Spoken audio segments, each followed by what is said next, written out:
Seekor koala sedang bersantai di atas pohon. Ketika tiba-tiba seekor burung kecil datang dan hinggap di punggungnya. Tanpa permisi atau meminta izin, burung itu langsung saja mencabuti bulu koala. Untuk apa burung kecil itu mencuri bulu koala?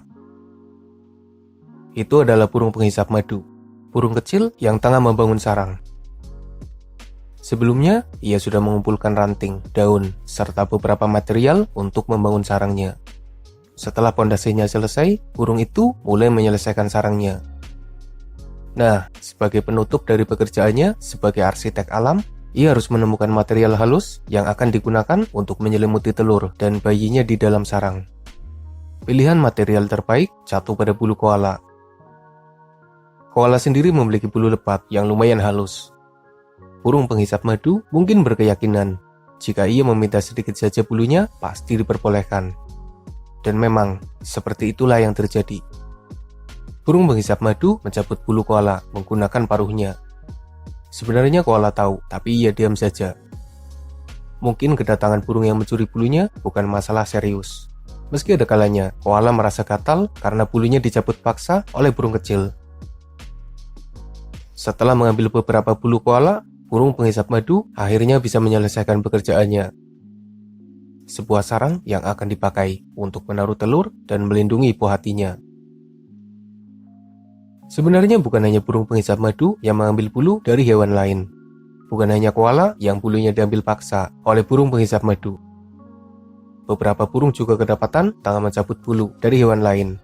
Mereka juga menggunakan bulu itu untuk pembangunan sarang. Tidak heran jika beberapa orang bahkan menyediakan bulu hewan di suatu tempat supaya bisa dipakai oleh burung yang ingin membangun sarang. Dan tidak heran jika beberapa orang mengambil bulu hewan demi membuat pakaian halus yang hangat. Bulu hewan memang punya keunggulan yang tidak bisa ditandingi oleh material buatan manusia. Hewan-hewan yang bulunya diambil paksa oleh burung sebenarnya tahu dan kadang merasa terganggu. Tapi mereka tidak terlalu peduli dengan perilaku burung itu. Efek samping yang terjadi biasanya hanya sebatas gatal saja. Jadi bukan masalah serius bagi mereka. Beda lagi kalau yang datang adalah burung penghisap darah. Sosok burung oxpecker memiliki cerita indah, di mana mereka bisa membangun simbiosis mutualisme dengan hewan lain. Burung oxpecker memakan kutu dan serangga parasit yang ada di tubuh hewan. Membuat hewan itu terhindar dari penyakit karena hama kecil yang ada di tubuhnya. Tapi itu hanya cerita indah yang umum kita ketahui. Sejujurnya, burung oxpecker kadang terlalu mendalami perannya. Ketika tidak menemukan serangga di tubuh inangnya, mereka akan mencari goresan yang ada di tubuh hewan dan lalu meminum darahnya. Mungkin perilaku itu tidak membunuh korbannya karena kehabisan darah. Tapi mereka terus menambah luka pada inangnya.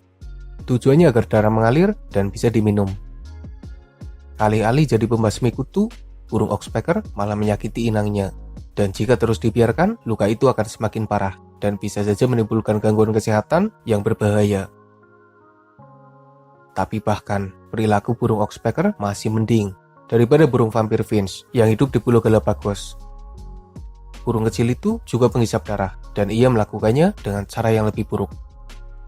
Jika oxpecker hanya menambah luka yang ada demi bisa menghisap darah, vampir finch malah melukai burung lain supaya bisa meminum darahnya.